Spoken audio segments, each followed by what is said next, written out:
Good evening students, welcome back my channel study with easy language. आज हम start करने जा रहे हैं फूड एंड न्यूट्रिशन का next topic. Then start the topic. सबसे पहले है कि हमें अच्छे हेल्थ के लिए क्या करना चाहिए और क्या नहीं करना चाहिए, डू और डोंट। ठीक है। Then eat fresh. सबसे पहले हमें जो भी फ्रेश खाना है वो खाना चाहिए। डोंट ओवर कुक और अंडर कुक फूड। ठीक है, ना तो ज़्यादा पका हुआ खाना चाहिए ना ही कम पका हुआ खाना चाहिए। Then eat hygiene and covered food. जो भी खाना है वो हाइजेनिक होना चाहिए, स्वच्छ होना चाहिए और कवर होना चाहिए। ठीक है। Avoid excessive salt, sugar and spicy in food. बहुत ही ज़्यादा खाने में नमक नहीं होना चाहिए, ज़्यादा शुगर नहीं होना चाहिए और फूड जो है स्पाइसी नहीं होना चाहिए। Then adaptation from time to time for various seasonal changes in foods. Then अपन ने क्या करना है, जो भी सीज़न चल रहा है उसके अकॉर्डिंग ही अपन ने सारा सीजनल फूड कंज्यूम करना चाहिए। Then do not over eat. हमें बहुत ज़्यादा भी नहीं खाना चाहिए। Eat properly at schedule time. Daily का जो भी खाने का टाइम है वो शेड्यूल मतलब फिक्स होना चाहिए, ऊपर नीचे नहीं होना चाहिए। ये नहीं है कि सुबह का खाना शाम को खाना। ठीक है। Avoid can food. कैन में जो पैकिंग में आते हैं वो फूड को अवॉइड करना चाहिए। एक बैलेंस डाइट, एक बॉडी के हाइट के और वेट के अकॉर्डिंग एक बैलेंस डाइट होनी चाहिए अपनी। Avoid food with large amount of saturated fat in diet के अंदर बहुत ज़्यादा फैट वाली चीज़ें इन्वॉल्व नहीं करनी है। अगर आपको ओबेसिटी होएगी, मोटापा आएगा तो हार्ट डिजीज़ के भी चांसेस बढ़ सकते हैं। Then maintain ideal weight. जितना अपना जो BMI होता है, बॉडी मास इंडेक्स, उसके अकॉर्डिंग ही अपना वेट होना चाहिए। Then avoid monotonous food diet तो इसमें क्या होता है मोनोटोनस डाइट में कि डेली की एक डाइट नहीं लेनी है। ठीक है। Then there are lots of foods in market and it depend upon one's intelligent person for selection of nutritious food as per budget। मतलब जो भी एक इंटेलिजेंट पर्सन है अगर वो मार्केट में फूड खरीदने जाता है न्यूट्रिशन फूड, तो वो एक बजट में एक अच्छा सिलेक्शन कर सकते हैं। Good nutrition is a goal which can be achieved by consuming healthier food taking into account all the environmental factor. जो गुड एक अच्छा न्यूट्रिशन है उसका मेन गोल क्या होता है कि जो भी आप कंज्यूम कर रहे हैं उससे आप हेल्दी रह सकें। ठीक है। उसको इन्वायरमेंटल जो भी फैक्टर है कि बाहर के फैक्टर कौन से उसको हेल्थ को इफेक्ट कर सकते हैं वो उसको पता होना चाहिए। Then nutrition and health. There are many aspect which highlight the relationship between nutrition and good health. एक अच्छी न्यूट्रिशन का गुड हेल्थ के साथ क्या रिलेशन है। सबसे पहले होता है कि अगर अपना न्यूट्रिशन अच्छा होएगा then proper growth and development होएगी, अपनी बॉडी की बिल्डअप होएगा अच्छे से। Reduction of morbidity and mortality rate among vulnerable groups. मतलब मोबिडिटी होता है डिजीज रेट, देन मोर्टेलिटी होता है डेथ रेट। इसमें क्या होगी, रिडक्शन होगी, कम होएगी। किसमें, जो वेलनरेबल ग्रुप्स बनाए गए जैसे प्रेग्नेंट लेडी होगी, लैक्टेटिंग मदर होगी, जो एज्ड पर्सन होगी, ठीक है, और छोटे बच्चे होंगे। देन प्रमोशन ऑफ हेल्थ को प्रमोट करता है कि जो गुड अच्छी जो डाइट होती है। ठीक है। रेसिस्टेंस टू इन्फेक्शन को कम करने में हेल्प करते हैं। देन हमारा गाइस आता है न्यूट्रिशनल स्टेटस। इसमें क्या होता है, the first step of nutritional assessment is to collect to related information a data based use for identify needs. सबसे पहले फर्स्ट स्टेप क्या होता है, आप न्यूट्रिशनल असेसमेंट करते हैं। ठीक है। उसकी जो भी इंफॉर्मेशन होती है वो कलेक्ट करते हैं, फिर क्या करते हैं उसका आइडेंटिफाई करते हैं कि उसको किस चीज़ की ज़रूरत है। ठीक है। दिस में बी ग्रुप्ड इनटू 4 टाइप्स। इसको 4 टाइप्स में डिवाइड किया गया है, A B C D और D में। देन फिर हाँ ए पे आता है अपना एंथ्रोपोमेट्रिक्स, बॉडी मेजरमेंट। इसमें स्टडी करते हैं आप बॉडी मेजरमेंट की एक पर्सन की। देन बायोकेमिकल टेस्ट होते हैं जो ब्लड के थ्रू, यूरिन के थ्रू किए जाते हैं। क्लिनिकल ऑब्जर्वेशन होता है कि जब कोई भी पर्सन पेशेंट की कैटेगरी में आ गया है तो आपने उसको क्लिनिकल ऑब्जर्व कैसे करना है। Then dietary and personal history. Then guys इसमें अपना आता है एंथ्रोपोमेट्रिक्स। इसमें क्या होता है, each part of this approach is important, is no single parameter directly measure individual nutritional status और डिटरमाइन प्रॉब्लम एंड नीड्स। मतलब ये बोल रहा है कि न्यूट्रिशन में ऐसा कोई ये बोल रहे हैं कि इसमें कोई भी एक इम्पोर्टेंट जो सिंगल पैरामीटर डायरेक्ट ऐसा कोई भी सिंगल पैरामीटर नहीं बना है जो इंडिविजुअल का न्यूट्रिशनल स्टेटस सीधा चेक कर सके। ठीक है। और उसकी प्रॉब्लम को और नीड्स को आइडेंटिफाई कर सके। Each assessment tool has strength and limit, then so carefully selection and skillful use of combined metal appropriate to individual patient condition, sex, age, personal situation are all important for quality medical nutrition therapy and follow up cares। इसने बोला कि मतलब अपने को जो भी tools हैं health assessment के, न्यूट्रिशनल असेसमेंट के जो भी टूल्स हैं वो अपने को केयरफुली सेलेक्ट करने हैं, ठीक है। देन इन्होंने बोला कि हर एक टूल क्या होना चाहिए, स्ट्रेंथ होना चाहिए और लिमिट में होना चाहिए, ठीक है।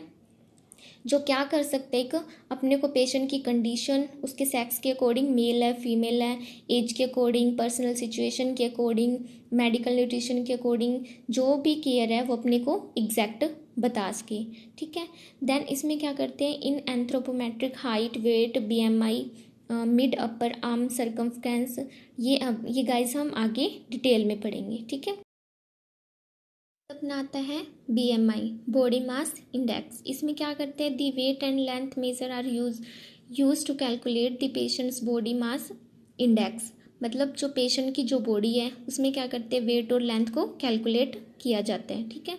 This is a ratio that is use to evaluate the obesity statistics. इसमें क्या करते हैं, पेशेंट का मतलब BMI के अकॉर्डिंग जितना जो उसका ओबेसिटी होना चाहिए वो आपा काउंट करते हैं, ठीक है। इसका फॉर्मूला क्या है, BMI का वेट इन kg होना चाहिए और हाइट इन मीटर्स में होना चाहिए, ठीक है गाइस। देन आता है मिड अपर आर्म सर्कमफ्रेंस। इसमें क्या करते हैं, जैसे आप उसके use a centimetre tape made of non stretchable material such as metal, plastic और फाइबर ग्लासेस। इसमें क्या करते हैं, एक सेंटीमीटर का यूज़ किया जाता है, जो टेप होता है जिसको अपन इंची टेप बोलते हैं, ठीक है। Locate the mid point of upper arm पे मिड पॉइंट में जहाँ पे मीडियम होती है, ठीक है, अपर आर्म की। Measure the upper arm circumference at this point securing the tape note to tightly. ज़्यादा टाइट नहीं होना चाहिए, उसको अपन ने सिक्योर करके मेज़र करना है। जो भी सेंटीमीटर्स के अंदर आएगी नंबरिंग वो अपनी MUAC मानी जाएगी, ठीक है। देन आता है bicep skin fold measurement. Mainly इसमें क्या करते हैं, the thickness of vertical fold in the front upper arm. जो भी अपना अपर आर्म है उसको मेज़र करते हैं, उसकी स्किन को मेज़र करने के लिए यूज़ किया जाता है गाइस। इसमें मेनली क्या होता है, एक स्किन फोल्ड होता है, ठीक है। स्किन फोल्ड क्लिपर की यूज़ से इसको मेज़र किया जाता है, ठीक है। देन इसमें क्या करते हैं, use the thumb and four finger. Thumb और फोर फिंगर जो होती है उस to grasps vertical portion of the person skin and subcutaneous fat. उसमें क्या है, 1 to 2 सेंटीमीटर का क्या किया जाता है, एक मार्क पॉइंट किया जाता है, ठीक है। ये बोल रहे हैं कि जो भी अपनी थंब है, ठीक है, उसके अकॉर्डिंग और फोर आर्म्स के अकॉर्डिंग, 4 फिंगर्स के अकॉर्डिंग उसमें मार्क किया जाता है 1 to 2 सेंटीमीटर। देन जो भी अपना जो स्किन फोल्ड था, ठीक है, उसको अपन ने हाथ से एक बार स्किन को फोल्ड कर लेना है। देन जो भी अपना क्लिपर था फिर अपन ने उसका यूज़ करना है, 2 से 3 सेकंड के अंदर उसको वहाँ पे पकड़ के रखना है। जो भी अपना जो प्रेशर आएगा, ठीक है, जो भी अपना जो mm आएगा वो नॉर्मल इसमें आएगा, ठीक है। नॉर्मल mm माना गया है 7.20 से 2.68 mm तक, ठीक है। देन आगे आता है अपना सब स्कैपुलर स्किन फोल्ड। इसमें क्या होता है, मेनली नाम से ही समझ आ रहा है कि स्कैपुला की जो पीछे की स्किन है अपन ने उसकी थिकनेस का पता लगाना है। Then measurement of inferior angle of scapula की बिल्कुल सामने वाली जो चीज़ है उसको अपन ने मेजरमेंट करना है, सेम जैसे ऊपर वाले का किया था स्किन फोल्ड का, ठीक है। यहाँ पे आता है मिड अपर आर्म सर्कमफ्रेंस। इसमें पहले अपन ने क्या किया था कि जो मास था उसको अपन ने मेज़र किया था। देन यहाँ पे क्या करना है, this gives an indirect estimate of body skeletal muscle mass. Mid arm muscle mass can also be estimate in the same muscles, ठीक है। देन अपन ने यहाँ पे क्या करना है, जहाँ तक अपने को लग रहा है कि यहाँ पे स्केलेटल फील हो रहा है वहाँ तक मेज़र करना है, ठीक है। देन आगे आते हैं बायोकेमिकल टेस्ट। हम बायोकेमिकल टेस्ट में क्या करते हैं, a number of biochemical test are available for studying nutritional status. ठीक है, इसमें क्या करते हैं, टेस्ट की हेल्प से आप क्या करते हैं, स्टडी करते हैं न्यूट्रिशनल स्टेटस की। ठीक है, it measure the plasma protein compartment, इसमें क्या करते हैं, प्लाज्मा जो प्रोटीन है उसको मेज़र किया जाता है। इसमें टेस्ट इंक्लूडेड क्या है, HB होता है, सीरम एल्बुमिन होता है, प्री एल्बुमिन होता है, सीरम ट्रांसफेरिन होता है, CBC होता है। देन यूरिन टेस्ट क्या होते हैं, यूरिनरी क्रेटिनाइन हो गया, यूरिनरी यूरिया नाइट्रोजन हो गया, शुगर लेवल हो गया, pH लेवल हो गया, यूरिक एसिड हो गया और ग्लूकोज यूरिन टेस्ट हो गया। इसमें क्या करते हैं कि जो भी इनकी नॉर्मल वैल्यूज़ होती है उसको कंपेयर किया जाता है पेशेंट की वैल्यू से। फिर अपना आता है clinical observation, carefully attention to physical sign of possible malnutrition, provide an added dimension to the overall assessment of general nutrition status। इसमें क्या करते हैं, आप पेशेंट का ऑब्जर्वेशन करते हैं, देन उसको देख के ही सारी चीज़ का पता लगा लेते हैं। ठीक है, इसमें क्या करते हैं, मेनली माल न्यूट्रिशन के साइंस का पता लगाए जाते हैं। ठीक है, माल न्यूट्रिशन क्या होता है, 2 टाइप्स के होते हैं, मरासमस और क्वाशरकोर। एक में क्या होता है कि पेशेंट की जो हेल्थ है वो हेल्दी दिखता है पेशेंट, मतलब उसकी बॉडी में स्वेलिंग आनी स्टार्ट हो जाती है। और एक में क्या होता है कि पेशेंट एकदम स्केलेटल टाइप बन जाता है। ठीक है, उसकी हड्डियाँ मतलब एक एक गिन सकते हैं ऐसा बन जाते हैं। देन इसमें क्या क्या चेक करते हैं, hair, lips, tongue, mouth, teeth, eyes, skin, nails, lips, gums, neck of thyroid gland, all this help to find the clinical abnormalities, कि इनके अंदर कोई अबनॉर्मेलिटीज़ है या नहीं। ठीक है, देन अपना आता है dietary and personal history. A carefully dietary history provide essential information about person food habits. मतलब आपा ने क्या करना है, सबसे पहले उसकी पर्सनल हिस्ट्री लेनी है। ठीक है, उसको क्या पसंद है क्या नहीं पसंद। ठीक है, फूड के अंदर it include a personal history that influencing a food behaviour such as family and culture background. मतलब आपा ने उसकी पर्सनल हिस्ट्री लेनी कि उसका बैकग्राउंड कैसा है, कल्चर बैकग्राउंड मतलब वेजिटेरियन है, नॉन वेजिटेरियन है, ऑक्यूपेशन उसका काम क्या है, लिविंग सिचुएशन कैसी है, उसके रहने की लाइफस्टाइल कैसा है, अदर इकोनॉमिक स्टेटस कैसा है उसका, साइको सोशल उसके आसपास के लोग कैसे हैं, पर्सनल प्रॉब्लम्स क्या है उसकी, स्पेसिफिक क्या करना अपन ने 24 विद इन 24 के अंदर क्या करना है, उसका फूड रिकॉर्ड बना देना है। ठीक है, needed for making the dietary plan take calculation. अपन ने 24 के अंदर क्या करना है, उसका सारा ये चीज़ कैलकुलेट करके एक अच्छा डाइट प्लान बना देना। ठीक है, specific and detail referred of all intake essential for determine total nutrient intake. ठीक है, फिर अपन ने क्या करना है, अगर उसमें लगता है कि अपने को न्यूट्रिएंट वैल्यूज़ जो है वो कम है तो अपन ने ऐड कर देना। ठीक है, देन आता है डाइट हिस्ट्री के अंदर हम क्या देखेंगे, general knowledge of patient, basic eating habits is needed to diet determine any possible nutritional deficiency.